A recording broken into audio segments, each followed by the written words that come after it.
Hello दोस्तों, आपका अपने YouTube channel study for success 4.0 में स्वागत है। मैं विकास आपका अपने यूट्यूब चैनल पर स्वागत करता हूं। दोस्तों, जैसा कि आप सभी को पता है, आपका अग्निवीर का एग्जाम आने वाला है, तो हमने आपके लिए यहां पर प्रैक्टिस सेट शुरू किया है अग्निवीर के लिए।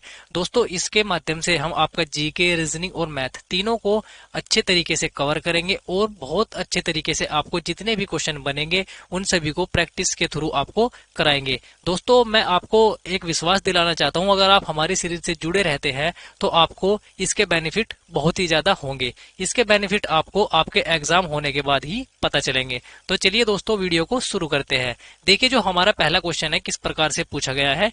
किस युग में पत्थर के औजार सबसे पहले पाए गए थे। दोस्तों, आपको बताना है किस युग में पत्थर के औजार सबसे पहले पाए गए थे। किसमें पाए गए थे? नवपाषाण काल में, या पुरापाषाण काल में, या लघुपाषाण काल में, या मध्यपाषाण काल में।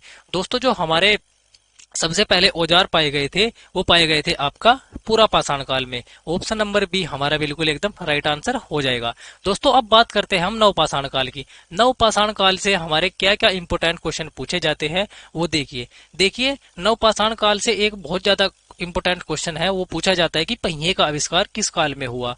तो आप लिख लीजिएगा, पहिए का आविष्कार पहिए का आविष्कार किस काल में हुआ? नवपाषाण काल में हुआ। और दोस्तों, जो हमारा ये मानव था, जो हमारा पुरापाषाण काल का मानव था, वो पेड़ पौधों की डालियों पर रहता था। तो इसने बाद में आकर, नवपाषाण में आकर, इसने क्या किया? इसने घर बनाने चालू कर दिए और घरों में रहना शुरू कर दिया। क्वेश्चन यहाँ से ये भी पूछा जाता है कि मनुष्य ने घर बनाने किस काल से शुरू किए। तो किस काल से शुरू किए? नवपाषाण काल से शुरू किए। दोस्तों, जैसे जैसे मनुष्य का विकास होता रहा तो मनुष्य ने आगे घर बनाने के बाद क्या किया? उसने घर बनाने के बाद जो है कृषि करना भी प्रारंभ कर दिया। तो आप यहाँ पर लिख लीजिए, कृषि करना प्रारंभ किस काल में किया? कृषि करना प्रारंभ किस काल में किया? वो किया आपका नवपाषाण काल में। पहला जो मनुष्य था वो आपका शिकार करके मांस का सेवन करता था, और पहले उसने क्या किया? पहले वे जानवरों को मारता था, उसके बाद जो है कच्चा मीट खाता था। उसके बाद जैसे जैसे मनुष्य का विकास होता रहा, उसने मांस को भूनकर खाना चालू कर दिया जब आग की खोज हुई उसके बाद। ठीक, तो दोस्तों, यहाँ से क्वेश्चन क्या बनता है वो देखिए। कृषि करना मानव ने प्रारंभ कर दिया था किस काल में? नवपाषाण काल में। और सबसे पहले जो मनुष्य ने फसल बोई, ये भी क्वेश्चन पूछा गया है कि सबसे पहले मनुष्य ने क्या फसल बोई?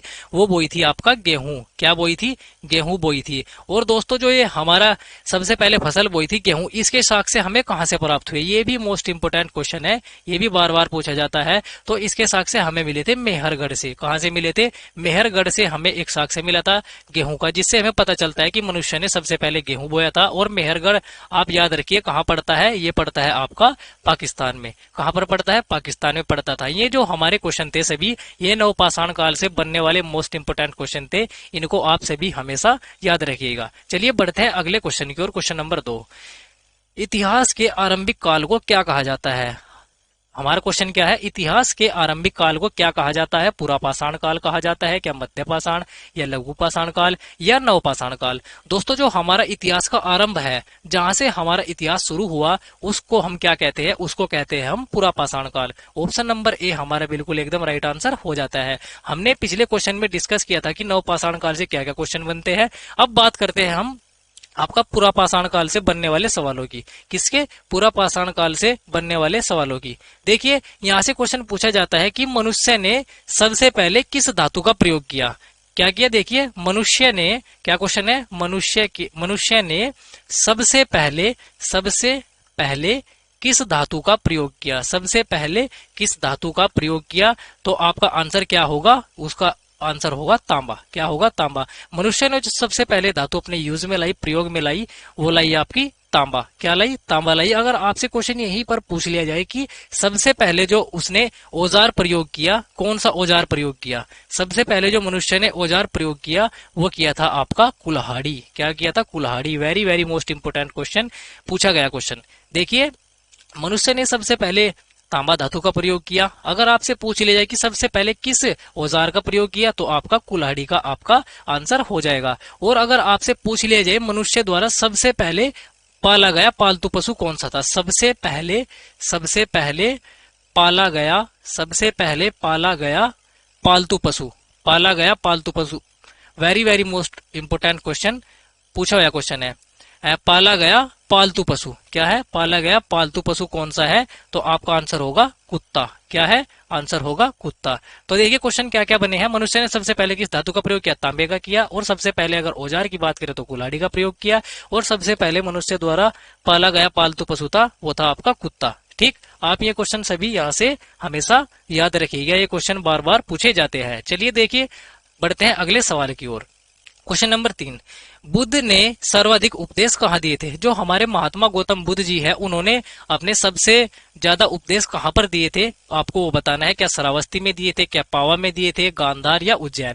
दोस्तों जो हमारे महात्मा गौतम बुद्ध जी है, उन्होंने सबसे ज्यादा उपदेश जो है दिए थे श्रावस्ती में। ऑप्शन नंबर ए हमारा बिल्कुल एकदम राइट आंसर हो जाता है। चलिए दोस्तों, अब बात करते हैं महात्मा गौतम बुद्ध जी की। यहाँ से भी बहुत ज्यादा इंपोर्टेंट क्वेश्चन पूछे जाते हैं, तो आप हेडिंग लिखिएगा महात्मा गौतम बुद्ध। मैं आपको जितने भी क्वेश्चन बताऊंगा, इससे बाहर एक भी क्वेश्चन नहीं जाएगा। ठीक, देखिए जो हमारे महात्मा बुद्ध जी हैं, सबसे पहले तो इनको कहा जाता है the light of Asia. Very very most important question, the light of Asia. The light of Asia, the light of Asia के नाम से किसे जाना जाता है?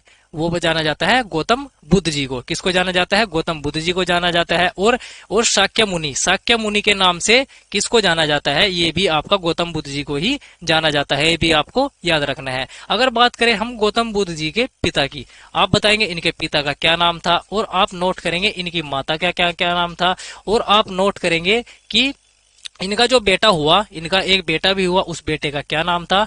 तो देखिए सबसे पहले अगर बात करें इनके पिताजी की, जो हमारे गौतम बुद्ध जी के पिता है, उनका नाम था हमारा शुद्धोधन। ये भी इंपोर्टेंट क्वेश्चन है, पूछा जा सकता है, शुद्धोधन।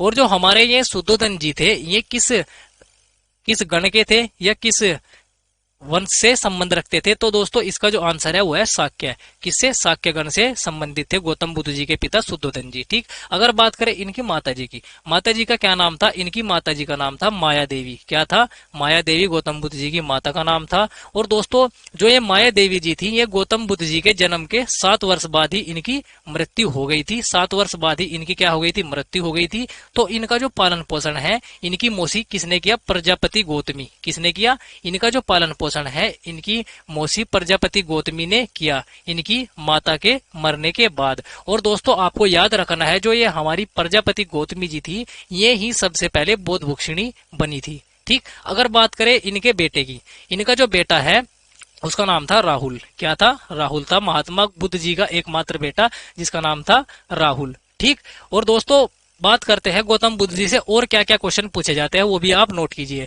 जब गौतम बुद्ध जी ने कपिल वस्तु की सैर की, तो इन्होंने क्या 4 दृश्य देखे? कितने? 4 दृश्य देखे। ये भी मोस्ट इंपोर्टेंट क्वेश्चन है। तो देखिए सबसे पहले बुद्ध जी ने क्या देखा? सबसे पहले देखा बुद्ध जी ने बूढ़ा व्यक्ति। क्या देखा? बूढ़ा व्यक्ति बुद्ध जी ने सबसे पहले देखा। और उसके बाद जो है महात्मा बुद्ध जी ने देखा एक बीमार व्यक्ति। ये भी क्वेश्चन पूछा जाता है, बताऊंगा किस प्रकार से पूछा जाता है, पहले आप इसको नोट कीजिए। और जैसे उन्होंने सबसे पहले बूढ़ा व्यक्ति देखा, उसके बाद बीमार व्यक्ति देखा, और बीमार व्यक्ति को देखने के बाद उन्हें दिखा एक शव। क्या दिखा? एक शव दिखा। और शव के बाद जो है चौथा क्या दिखा उनको दिखा एक सन्यासी। कौन दिखा? एक सन्यासी दिखा। तो क्वेश्चन इस प्रकार से पूछा जाता है कि निम्न में से गौतम बुद्ध जी को कौन सा नहीं दिखा है? तो दोस्तों आपको ये चारों याद रखने हैं। सबसे पहले गौतम बुद्ध जी ने अपनी सैर में देखे थे बूढ़े व्यक्ति, उसके बाद देखा था बीमार व्यक्ति, फिर शव देखा था, और फिर देखा था एक सन्यासी व्यक्ति। दोस्तों ये जो सभी इंपोर्टेंट क्वेश्चन महात्मा बुद्ध जी से बनने वाले थे, मैं आपको बता देता हूं, अगर आपका क्वेश्चन प्राचीन इतिहास से पूछा जाएगा तो वो लगभग 90% चांस है कि गौतम बुद्ध जी से ही पूछा जाए। तो दोस्तों आपको इनको हमेशा याद रखना है। चलिए दोस्तों बढ़ते हैं अगले सवाल की ओर। देखिए अगला सवाल, बौद्ध धर्म में त्रिरत्न क्या इंगित करते हैं? आपको बताना है बौद्ध धर्म में त्रिरत्न क्या है। क्या सत्य, अहिंसा, दया है? क्या प्रेम, करुणा, क्षमा, या बुद्ध, धम्म या संघ, या इनमें से कोई नहीं? दोस्तों जो हमारे बौद्ध धर्म के त्रिरत्न है, वो है हमारे आपके बुद्ध, धर्म और संघ। क्या है? बुद्ध, धम्म और संघ। ये 3 हमारे जो है त्रिरत्न के नाम से जाने जाते हैं। दोस्तों यहाँ से एक क्वेश्चन और पूछा जाता है कि बौद्ध धर्म के 3 पिटक कौन कौन से हैं? Very very most important question. बौद्ध धर्म के जो 3 पिटक हैं वो कौन कौन से हैं? एक तो है आपका सुत्त पिटक। क्या है? सुत्त पिटक है, आपको नोट करना है, सुत्त पिटक है। और दूसरा हमारा जो है वो है विनय पिटक। क्या है? विनय पिटक। कौन सा है? विनय पिटक हमारा दूसरा है। और तीसरा जो है हमारा तीसरा है अभिधम्म पिटक। क्या है?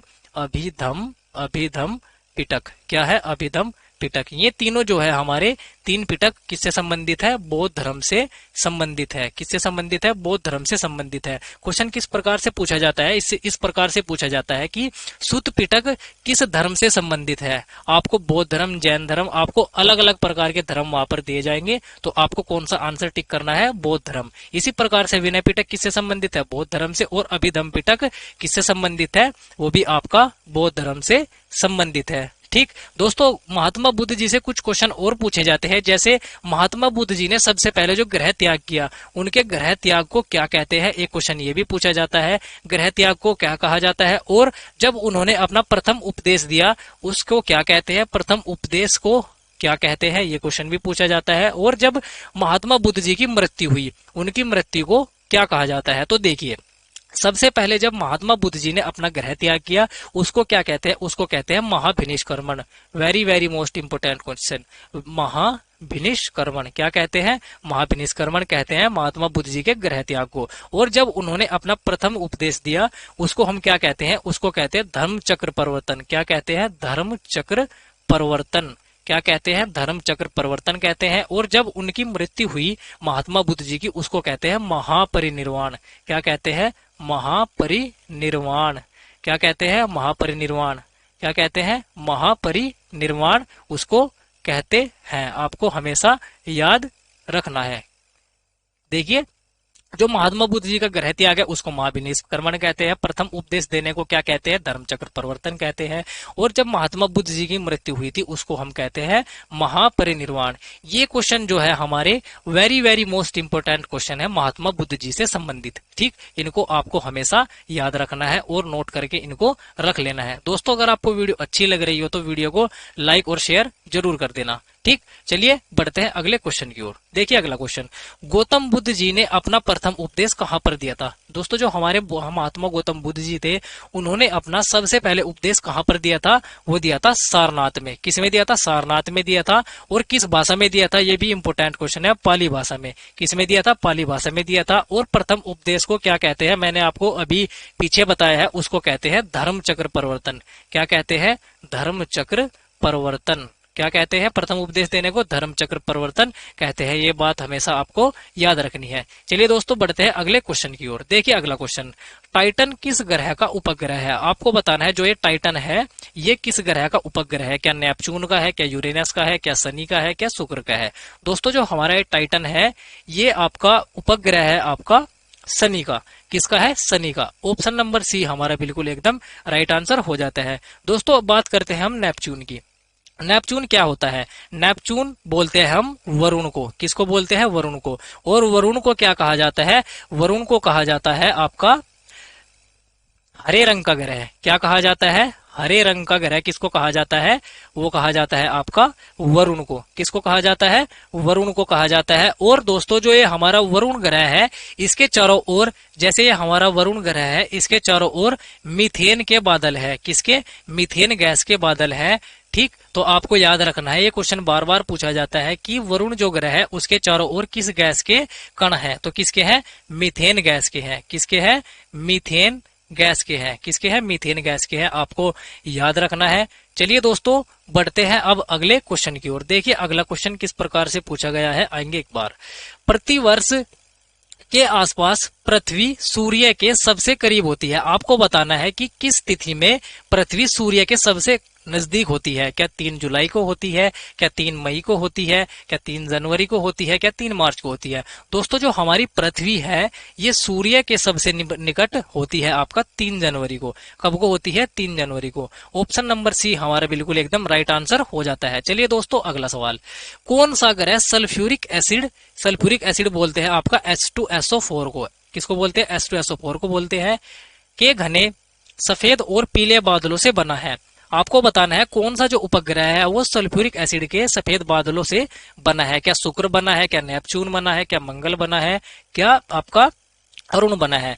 दोस्तों, जो हमारा इसका राइट आंसर है वो है आपका शुक्र ग्रह। कौन सा है? शुक्र ग्रह। ऑप्शन नंबर ए हमारा बिल्कुल एकदम राइट आंसर हो जाता है।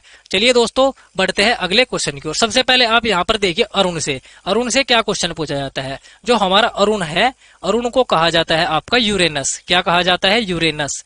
यूरेनस। यूरेनस किस ग्रह को कहा जाता है? अरुण को कहा जाता है। और जो ये अरुण है इसको कहा जाता है लेटा हुआ ग्रह। क्या कहा जाता है? लेटा हुआ ग्रह। लेटा हुआ ग्रह किसको कहा जाता है? अरुण को कहा जाता है। अरुण ही है यूरेनस। दोस्तों जितने भी आपके ग्रह से बनने वाले क्वेश्चन थे वो मैंने आपको पिछले प्रैक्टिस सेट में करा दिए हैं, तो मैं आपको यहाँ पर नहीं कराने वाला हूँ क्योंकि वीडियो ज्यादा लंबी हो जाएगी। चलिए दोस्तों बढ़ते हैं अगले क्वेश्चन की ओर। देखिए अगला क्वेश्चन, सूर्य की बाहरी परत को क्या कहते हैं? दोस्तों जो ये हमारा सूर्य है इसकी जो हमारी बाहरी परत है, ये वाली बाहरी वाली परत है, इसको क्या कहते हैं? क्या इसको वर्णमंडल कहते हैं, क्या प्रकाश मंडल, क्या कोरोना, क्या स्थल मंडल? देखिए दोस्तों जो हमारा ये सूर्य है इसमें जो सबसे अंदर केंद्र होता है, केंद्र को हम क्या कहते हैं? केंद्र को कहते हैं हम इसको क्रोड़। क्या कहते हैं? क्रोड़ कहते हैं। और यहाँ से इंपोर्टेंट क्वेश्चन बनता है कि जो हमारा सूर्य का केंद्र है जिसको हम क्रोड़ कहते हैं उसका तापमान कितना होता है? ये क्वेश्चन पूछा जाता है। उसका तापमान होता है 6000 डिग्री सेंटीग्रेड। कितना होता है? 6000 डिग्री सेंटीग्रेड। किसका तापमान होता है? क्रोड़ का होता है। और क्रोड़ क्या होता है? सूर्य का केंद्र होता है। अब बात करते हैं सूर्य के बाहरी भाग की। ठीक, किसकी बात करते हैं? बाहरी भाग की।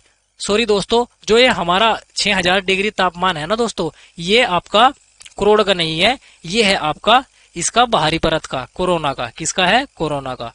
कोरोना का कितना तापमान मैंने बताया? 6000 डिग्री सेंटीग्रेड। ये थोड़ी सी गलती हो गई थी तो इसके लिए क्षमा चाहता हूं। ठीक, अगर बात करते हैं करोड़ के तापमान की, करोड़ का तापमान कितना होता है? करोड़ का तापमान होता है 1.5 गुना 10 की घात 7 डिग्री सेंटीग्रेड। कितना होता है करोड़ का तापमान? 1.5 गुना 10 की घात 7 डिग्री सेंटीग्रेड। अगर बात करते हैं हम कोरोना की, कोरोना जो आपका सूर्य का बाहरी परत होती है उसका कितना तापमान होता है? 6000 डिग्री सेंटीग्रेड होता है। इसको कोरोना या किरीट कहते हैं। क्या कहते हैं? किरीट भी इसी को कहते हैं। तो आपको कंफ्यूज बिल्कुल भी नहीं होना है। और दोस्तों यहाँ से क्वेश्चन पूछा जाता है जो हमारा ये सूर्य की ऊर्जा होती है, सूर्य की ऊर्जा का स्रोत क्या है? आपको याद रखना है जो सूर्य की ऊर्जा का स्रोत है वो है आपका नाभिकीय संलयन। क्या है? नाभिकीय संलयन। नाभिकीय संलयन की प्रक्रिया से क्या होता है? सूर्य में जो ऊर्जा होती है वो उत्पन्न होती है। और दोस्तों जो हमारा ये सूर्य का प्रकाश है ये पृथ्वी तक आने में कितना समय लगता है? आप सभी को पता है 8 मिनट। और अगर आपको 8 मिनट ऑप्शन में न देखने को मिले तो आपको मिलेगा 8 मिनट 16.6 सेकंड। तो आपको याद रखना है ये एग्जैक्ट वैल्यू है 8 मिनट 16.6 सेकंड। वैसे सबको जो है आपको मिलेगा 8 मिनट ही मिलेगा, तो आपको 8 पर ही टिक करके जाना है। चलिए दोस्तों बढ़ते हैं अगले सवाल की ओर। देखिए अगला सवाल किस प्रकार से पूछा गया है। आकाश का सबसे चमकदार तारा कौन सा है? दोस्तों जो हमारे आसमान है इसका सबसे चमकदार तारा कौन सा है? क्या प्रोक्सिमस सेंचुरी है, क्या बर्नार्ड है, क्या नेबुला है, क्या साइरस है? दोस्तों जो हमारे आकाश है इसका जो सबसे चमकदार तारा है वो है Cyrus. Option number D. Option number D हमारा राइट आंसर हो जाता है। कभी कभार साइरस को सीरियस भी लिखा जाता है। क्या? सीरियस भी कहा जाता है। तो आपको कंफ्यूज नहीं होना है, सीरियस और साइरस एक ही बात है। ठीक, चलिए बढ़ते हैं अगले सवाल की ओर। देखिए अगला सवाल, भारतीय संविधान सभा में संवैधानिक सलाहकार कौन थे? दोस्तों आपको बताना है जो हमारी संविधान सभा थी उसका संवैधानिक सलाहकार कौन थे? शरद चंद्र बोस थे, क्या के एम मुंशी थे, या रफी अहमद क्यूदन थे, या बी एन राव थे? दोस्तों जो हमारा संविधान सभा है इसके जो संवैधानिक सलाहकार है वो थे B N Rao. Option number D हमारा बिल्कुल एकदम राइट आंसर हो जाता है। कौन थे? बी एन राव जो हमारे संविधान सभा के क्या थे? संवैधानिक सलाहकार थे। दोस्तों मैं आपको बता देता हूँ कभी कभार बी एन को इसको इस प्रकार से लिखा जाता है वेनेगल नरसिंह राव। क्या लिखा जाता है? वेनेगल नरसिंह राव। ये हमारी बी एन की फुल फॉर्म है। तो अगर आपको ये ऑप्शन में मिलेगा तो आप कंफ्यूज नहीं होना है, ये आपका बी एन राव जी ही है। ठीक, चलिए दोस्तों बढ़ते हैं अगले सवाल की ओर। देखिए अगला सवाल, नीति आयोग का अध्यक्ष कौन होता है? दोस्तों जो हमारा नीति आयोग है इसका अध्यक्ष होता है प्रधानमंत्री। ऑप्शन नंबर ए हमारा बिल्कुल एकदम राइट आंसर हो जाता है। जो हमारा नीति आयोग है, अगर बात करें इसकी स्थापना की, नीति आयोग का गठन कब हुआ था? इसका गठन हुआ था 1 जनवरी 2015 को। कब हुआ था? 1 जनवरी 2015 को नीति आयोग का गठन हो गया था। और दोस्तों नीति आयोग की जगह आपको कमेंट में बताना है योजना आयोग आया था। तो आपको बताना है जो हमारा योजना आयोग है, प्लानिंग कमीशन है, उसकी स्थापना कब हुई थी? आपको कमेंट में इसका आंसर बताना है। किसमें बताना है? कमेंट में आपको बताना है कि योजना आयोग की स्थापना कब हुई थी। चलिए दोस्तों बढ़ते हैं अगले सवाल की ओर। देखिए अगला सवाल, किसी राज्य विधानसभा के सदस्यों की न्यूनतम संख्या कितनी हो सकती है? दोस्तों आपको बताना है जो हमारे राज्य की विधानसभा होती है उसमें कम से कम कितने सदस्य हो सकते हैं, कम से कम बताना है। कम से कम कितने हो सकते हैं? हमारा 60 सदस्य हो सकते हैं। ऑप्शन नंबर सी हमारा बिल्कुल एकदम राइट आंसर हो जाता है। चलिए दोस्तों अगला सवाल, बल का मात्रक क्या है? आपको बताना है बल का मात्रक क्या है। बल का मात्रक क्या होता है? न्यूटन होता है। ऑप्शन नंबर सी हमारा बिल्कुल एकदम राइट आंसर हो जाता है। चलिए दोस्तों अगला सवाल देखिए, कार्य का मात्रक क्या है? दोस्तों जो हमारा कार्य है, जो हमारा वर्क है, आपको बताना है इसका मात्रक क्या है। क्या जूल है, क्या न्यूट्रॉन है, क्या वोट है, क्या डाइन है? दोस्तों जो हमारा कार्य होता है, कार्य का मात्रक होता है जूल। ऑप्शन नंबर ए हमारा बिल्कुल एकदम राइट आंसर हो जाता है। चलिए अगला सवाल, हार्नबिल त्योहार कहाँ मनाया जाता है? Very very most important question, ये आपको याद रखना है। जो हमारा हॉर्नबिल त्योहार है वो मनाया जाता है आपका नागालैंड में। ऑप्शन नंबर बी हमारा एकदम राइट आंसर हो जाता है। दोस्तों अगर बात करते हैं नागालैंड की, नागालैंड में और क्या क्या इंपोर्टेंट त्योहार है जो मनाए जाते हैं, जो आपको याद रखने हैं। आपको एक याद रखना है मोआसू। क्या याद रखना है? मोआसू। मोआसू, मोआसू कहाँ पर मनाया जाता है? नागालैंड में मनाया जाता है। और एक होता है सेक्रे नई। क्या होता है? सेक्रे नई। सेक्रे नई भी आपका नागालैंड में मनाया जाता है। और एक है यम से। क्या है? यम से। ये जो तीन इंपोर्टेंट है यही आपको याद रखने हैं नागालैंड से संबंधित। नागालैंड में कौन कौन से त्योहार मनाए जाते हैं? एक तो हॉर्नबिल मैंने आपको बताया है, एक मोआसू, एक सेक्रे नई, एक यम से। अगर बात करें अब अरुणाचल प्रदेश की, अरुणाचल प्रदेश में कौन कौन से इंपोर्टेंट त्योहार है जो मनाए जाते हैं? अरुणाचल से आपको याद रखना है एक तो सोलुंग उत्सव। क्या है? सोलुंग। सोलुंग। सोलुंग उत्सव कहाँ मनाया जाता है? अरुणाचल प्रदेश में मनाया जाता है। और एक very very most important Mopin. Mopin त्योहार कहाँ मनाया जाता है? मोपिन मनाया जाता है आपका अरुणाचल प्रदेश में। ठीक, अगर बात करें हम उड़ीसा की, उड़ीसा में क्या क्या मनाया जाता है? उड़ीसा से आपको याद रखना, एक होता है छऊ, छऊ, एक होता है रज पर्व। क्या होता है? रज पर्व और छऊ कहाँ होते हैं? उड़ीसा में होते हैं। और दोस्तों अगर बात करें पश्चिम बंगाल की, पश्चिम बंगाल में क्या इंपोर्टेंट है? एक आपको रखना है हरेला। क्या है? हरेला। हरेला कहाँ मनाया जाता है? पश्चिम बंगाल में मनाया जाता है। और पश्चिम बंगाल में मनाया जाता है घी महोत्सव। क्या मनाया जाता है? घी महोत्सव। घी महोत्सव कहाँ मनाया जाता है? ये आपका पश्चिम बंगाल में मनाया जाता है। ये आपके इम्पोर्टेंट त्योहार थे, ये आपको हमेशा याद रखने हैं। ठीक, बढ़िया। चलिए दोस्तों बढ़ते हैं अगले सवाल की ओर। क्वेश्चन नंबर 17, किसी निश्चित कूट भाषा में ZOMBIE को BEIMOZ और फ्लिक्स को EFLX लिखा जाता है, तो उसी कूट में प्रोडक्ट को किस प्रकार लिखेंगे? दोस्तों यहाँ पर आपको देखना है जो हमारा ये ज़ोंबी है इसमें क्या ट्रिक लगी है, जिसको लिखा गया है BEMIOZ और फ्लिक्स को उसी प्रकार से आपका क्या लॉजिक लगा है जो फ्लिक्स लिखा गया है। दोस्तों देखिए जो हमारा ये ज़ोंबी है, ज़ोंबी को इसमें हमारी ट्रिक लगी है। मैं आपको बता देता हूँ इसमें क्या लॉजिक है। इसमें हमारा लॉजिक है आपका अल्फाबेट का। इसमें इसी प्रकार से लगाया गया है जैसे बी है, बी, इसमें हमारा ज़ोंबी में सबसे पहले क्या आता है? बी आता है। और बी के बाद क्या आता है? ई आता है। और ई के बाद आई, फिर एम, फिर ओ, फिर जेड। ठीक, यानी कि जो हमारा ये है अल्फाबेट के हिसाब से लगाया गया है। किससे? अल्फाबेट के हिसाब से नंबर सीरीज को लगाया गया है। इसी प्रकार से आप इसमें फ्लिक्स में देखिए, फ्लिक्स में भी आपका पक्का जो है अल्फाबेट के हिसाब से इनको लगाया होगा। देखिए फ्लिक्स है, फ्लिक्स में सबसे पहले अल्फाबेट के हिसाब से क्या आता है? ई आता है। तो सबसे पहले ई होना चाहिए। क्या ई है? देखिए हाँ ई है यहाँ पर। ई के बाद क्या आता है? ई के बाद आता है एफ, एफ है, एफ है यहाँ पर देखिए एफ आया है। और एफ के बाद क्या आता है? एल आता है, एल है, फिर एक्स आता है सबसे बाद में। तो हमें यहाँ से लॉजिक पता लग गया कि अल्फाबेट का हमारा लॉजिक है। तो आपको प्रोडक्ट में भी अल्फाबेट वाला ही लॉजिक लगाना है। देखिए कैसे, प्रोडक्ट PRODUCT जो हमारा प्रोडक्ट है, प्रोडक्ट में सबसे पहले क्या है? देखिए अल्फाबेट में सबसे पहले आता है सी। क्या आता है? सी आता है। ठीक, और सी के बाद क्या आता है? डी। क्या आता है? डी आता है। और डी के बाद क्या आता है? ओ आता है। क्या आता है? ओ आता है यहाँ पर देखिए। और ओ के बाद आता है आर। क्या आता है? आर आता है, ये रहा आर। और आर के बाद क्या आता है? पी आता है। क्या आता है? पी आता है। और पी के बाद आता है आपका टी। क्या है? टी है और टी के बाद क्या आता है आपका यू आता है, यू आता है। तो आप देखिए CDORPT यू, CDPO ये तो हो गया गलत, क्या हो गया गलत हो गया। देखिए CDORPTU ये हमारा ऑप्शन मैच हो गया। ऑप्शन नंबर सी हमारा बिल्कुल एकदम करेक्ट आंसर हो जाता है। देखिए CDOPRTU ये गलत हो गया, CDPOR ये भी गलत हो गया। तो दोस्तों इसमें हमारा लॉजिक था आपका अल्फाबेट का, आपको याद रखना है। ठीक, चलिए बढ़ते हैं अगले सवाल की ओर। देखिए अगला सवाल, 4 अक्षर समूह दिए गए हैं जिनमें से 3 निश्चित तरीके से भिन्न हैं, तो विषम समूह आपको ज्ञात करना है। दोस्तों आपको इनमें से बताना है, इनमें से एक जो है अलग है और 3 जो है किसी ना किसी प्रकार से संबंधित है। तो आपको बताना है इनमें से अलग कौन सा है। देखिए ये हमारा यहाँ पर सबसे पहले इसको लिख लेते हैं हम, NHD और BXJC, ZTJM,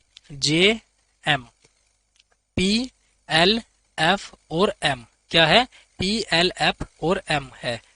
देखिए सबसे पहले तो आपको करना क्या है, इसमें इनको नंबर से लिख लेना है। जैसे N कितने नंबर पर होता है, 14 पर होता है, H 8 होता है, D 4 होता है और B होता है 2, B 2, X आपका 24 होता है और J होता है 10 और C होता है 3, Z होता है आपका 26, T होता है 20, J होता है 10 और M होता है आपका 13 और P होता है 16 और L होता है 17, F होता है 6, M होता है आपका ये 13, क्या होता है 13 होता है। देखिए यहाँ पर है 14 और 14 के बाद है 8, यानी कि 14 के बाद कितना आता है 8 आता है और 8 के बाद 4 और 4 के बाद 2। ठीक, ये लिखा हुआ है हमारा घटते क्रम में। किस में लिखा हुआ है, घटते क्रम में लिखा हुआ है। तो हमारे सभी जो है ये ऑप्शन घटते क्रम में होने चाहिए, इसमें लॉजिक है घटते हुए क्रम का। देखिए यहाँ पर है 2 और 2 के बाद क्या आता है 24, ये हो गया गलत, क्योंकि 24 पहले आना चाहिए था, 2 आना चाहिए था बाद में, ये हो गया गलत। ठीक, यहाँ पर देखिए 26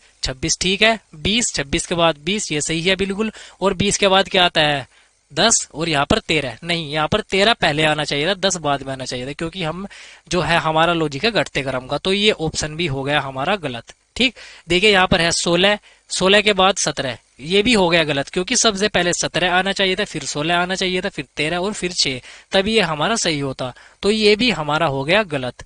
क्या हो गया, ये भी हो गया गलत। तो हमारा ऑप्शन कौन सा सही हुआ, ऑप्शन नंबर ए।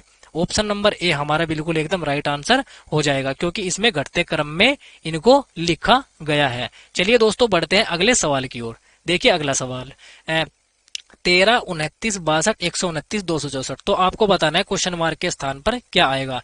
तो आपको इसमें लॉजिक ढूंढना है। पहले 2 में जो लॉजिक है वो दूसरे और तीसरे में होना चाहिए, तीसरे और चौथे में भी वही लॉजिक होना चाहिए, और आपका जो है चौथे और 5वें में भी वही लॉजिक होना चाहिए। तो देखिए अगर मैं इसको इस प्रकार से लिख लेता हूं, 13, 29, 62, 129, 264, तो यहाँ पर आ गया आपका क्वेश्चन मार्क। देखिए अगर मैं 13 का डबल करता हूँ, 13 की 2 से गुना करता हूँ, 13 दूनी होता है 26 और प्लस करता हूँ 3, कितना 26 और 3 29 हो गया। ठीक, ये लॉजिक हो सकता है इसमें।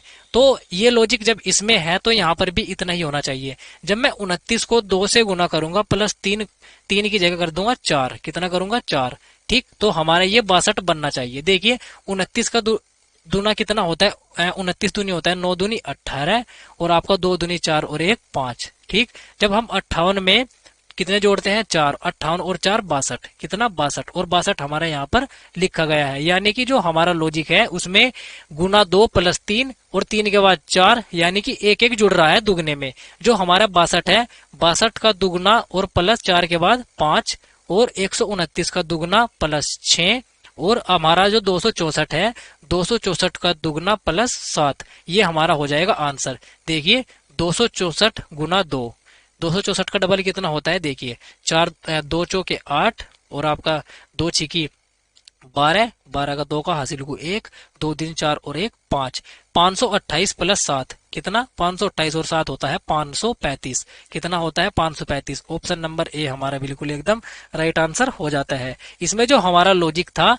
वो दुगना प्लस 3, दुगना प्लस 4, दुगना प्लस 5, दुगना प्लस 6, दुगना प्लस 7, ये हमारा इसमें लॉजिक था। चलिए दोस्तों बढ़ते हैं क्वेश्चन नंबर 20 की ओर। देखिए क्वेश्चन नंबर 20 जो हमारा ये है, ये हमारा सीटिंग अरेंजमेंट से 5 दोस्त S, R, K, G और M, के, जी और एम लकड़ी की एक गोल मेज के केंद्र की ओर। सबसे पहले तो आप बना लीजिए एक गोल मेज। क्या बना ली? गोल मेज। कितने दोस्त है? 5।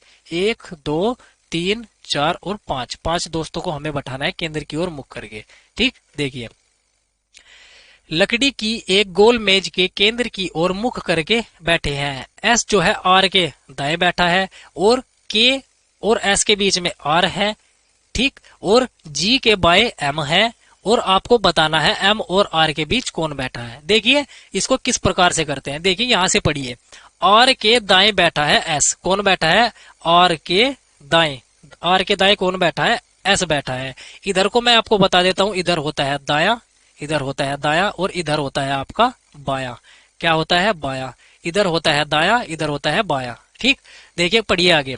आर के दाएं एस बैठा है, एस बैठा दिया हमने इसके दाएं। और देखिए के और एस के बीच आर है। के और एस के बीच कौन है? आर है। ये हमने बैठा दिया के और एस के बीच में आर को। ठीक, जी के बाएं कौन बैठा है? एम बैठा है। कौन बैठा है? एम बैठा है। किसके बाएं? जी के। तो हम अगर यहाँ को जी को बैठा देते हैं तो जी का बाएं किधर होगा? यहाँ पर। यहाँ पर कौन बैठा है? एम बैठा है। ठीक, तो क्वेश्चन क्या है? देखिए एम और आर के बीच कौन बैठा है, आपको बताना है। एम और आर, एम और आर के बीच कौन बैठा है? कौन बैठा है? एस बैठा है। तो ऑप्शन नंबर सी हमारा बिल्कुल एकदम राइट आंसर हो जाता है। चलिए दोस्तों बढ़ते हैं अगले सवाल की ओर। देखिए अगला सवाल, 6 और 12 से भाज्य छोटी से छोटी पूर्ण वर्ग संख्या है। आपको क्वेश्चन ध्यान से पढ़ना है बिल्कुल। क्या कहा गया है? देखिए 6 और 12 से भाज्य, भाज्य का मतलब होता है जो इससे कट जाए। किससे? 6 और 12 से। छोटी से छोटी बतानी है और वो भी बतानी है पूर्ण वर्ग, जो स्क्वायर रूट हो, आपको बतानी है संख्या। देखिए जो हमारा 144, 192, 36 और 108, ये जो हमारे सभी ऑप्शन है ये 6 से भी कट जाएंगे और 12 से भी कट जाएंगे। ठीक, तो आपको बतानी है जो हमारी सबसे छोटी पूर्ण वर्ग संख्या है। देखिए क्या 108 किसी का वर्ग होता है? नहीं होता है। 108 किसी का वर्ग नहीं होता है और 192 भी किसी का वर्ग नहीं होता है। अगर बात करते हैं 144 की, 144 होता है किसी का वर्ग? हाँ होता है, 12 का। आप बोलेंगे कि सर 12 का जो हमारा वर्ग होता है वो 144 होता है। अगर बात करें 36 की, 36 की का वर्ग क्या होता है? 6। किसका होता है? 36 होता है 6 का। दोस्तों हमारे जो ऑप्शन है ए भी सही हो सकता है, सी भी सही हो सकता है। अब होगा हमारा आंसर, देखिए क्वेश्चन के हिसाब से सही। देखिए इसमें कहा गया है छोटी से छोटी पूर्ण वर्ग संख्या बतानी है। आपको यहाँ पर देखना है छोटी से छोटी। अगर मैं लेता हूँ 12, 12 तो हो गई बड़ी, तो भैया 12 तो हो गया गलत। ठीक, बचा कौन सा? Option number C. Option C हमारा बिल्कुल एकदम राइट आंसर हो जाएगा। ये 6 से और 12 से कटने वाली छोटी से छोटी पूर्ण वर्ग संख्या है। उम्मीद करता हूं आप सभी को क्लियर हो गया होगा। अगर आपको किसी भी क्वेश्चन में कोई भी डाउट होता है तो आप नीचे जरूर कमेंट कीजिएगा। चलिए अगला सवाल देखिए। अगला सवाल, 30/6 गुना 5 ऑफ 2 + 3 - 12 3 × 2। तो आपको इसका मान बताना है। देखिए इस प्रकार के सवालों को किस प्रकार से करते हैं। सबसे पहले तो आपको लिख लेना है इसी को, 30 भाग 6 × 5 और ओप का मतलब क्या होता है? का, और का होता है गुना। गुना आपका हो गया 2 + 3 - 12 3 × 2। ये हो गया आपका, इसको मैंने लिख लिया। सबसे पहले आपको करना है बोर्ड मास का नियम। बोर्ड मास, इस प्रकार के सवाल होते हैं बोर्ड मास पर आधारित। बी का मतलब क्या होता है? ब्रैकेट। ओप का मतलब होता है का। डी का मतलब होता है डिवाइड। एम का मल्टीप्लाई, ए का ऐड और एस से सब्सक्रिप्शन। आपको सबसे पहले ओप को सोल्व करना है, फिर आपको करना है डिवाइड। डिवाइड करेंगे 6 से, जब हम इसको करेंगे 6 × 5 = 30, क्या करते हैं 5। 5 × 5 आपका हो गया 5 × 5 गुना 2 + 3 कितना होता है? 2 और 3 होता है आपका 5। ठीक, -12 और 3 दूना 6, ये हो गया 6। 5 5 25, 5 125, 125 - 12 6 72।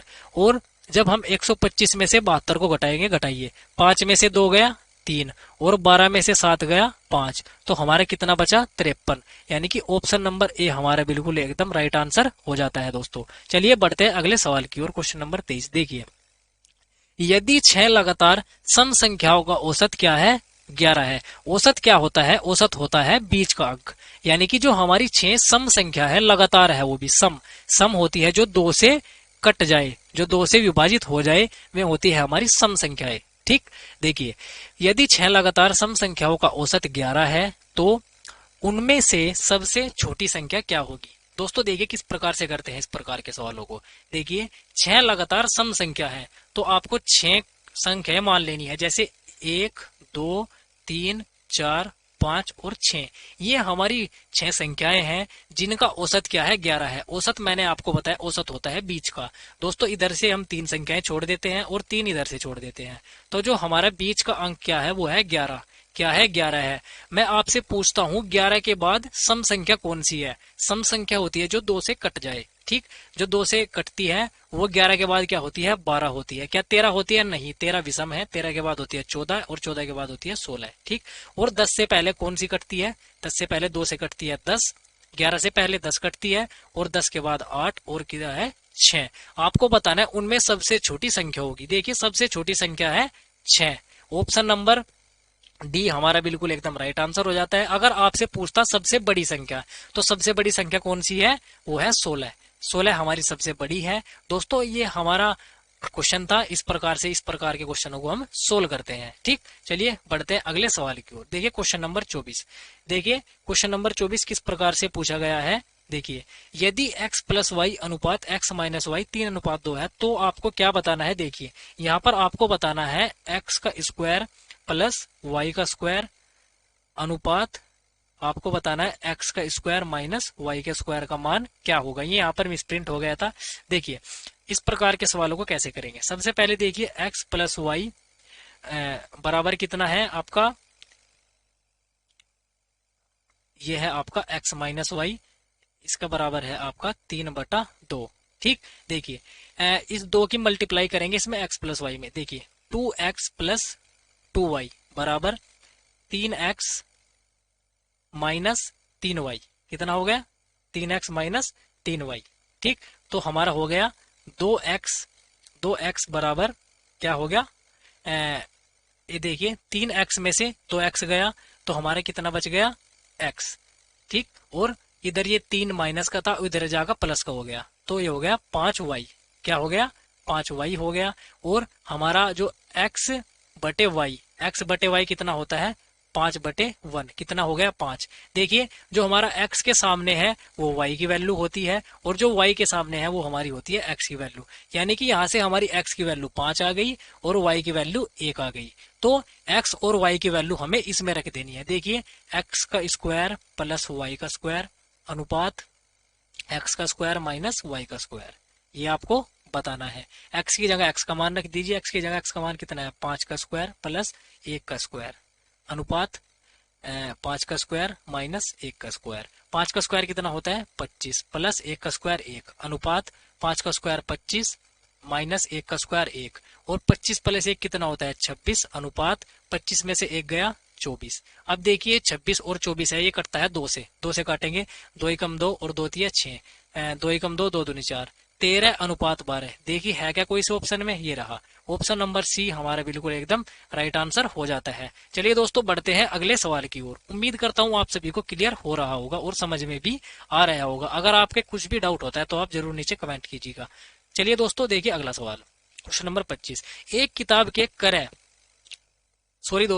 किताब के विक्रय मूल्य तथा क्रय मूल्य का अनुपात 3:4 है और आपको बताना है लाभ या हानि प्रतिशत क्या होगी। देखिए सबसे पहले तो मैं आपको ये टर्म समझा देता हूँ, ये टर्म होती क्या है। देखिए विक्रय मूल्य होता है सेलिंग प्राइस का मतलब होता है जिस पर हम किसी वस्तु को बेचते हैं, सेल करते हैं, वो क्या होता है, सेलिंग प्राइस होता है। और क्रय मूल्य होता है सीपी यानी कि कॉस्ट प्राइस, जिस पर हम किसी वस्तु को खरीद के लाते हैं। मान लीजिए मैंने ये पेन 10 रुपए में खरीदा है, तो जो मैंने ये पेन खरीदा है 10 रुपए मेरे लिए क्या है, सीपी है।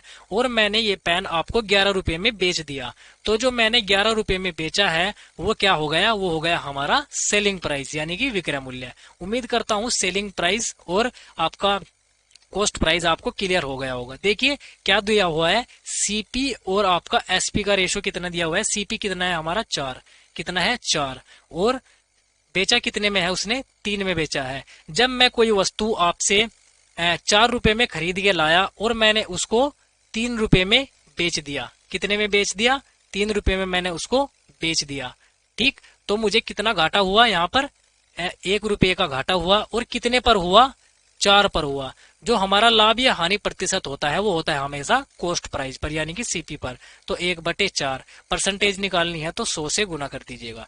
तो 4 से काटेंगे 100 को, ये हो गया 25, यानी कि 25% क्या हुई, हमें हानि हुई। हानि, क्योंकि मैंने 4 की वस्तु लाया था, मैंने 3 की बेचा, तो मुझे कितने की हानि हुई, 25% की हानि हुई। यानी कि ऑप्शन नंबर डी हमारा बिल्कुल एकदम राइट आंसर हो जाता है।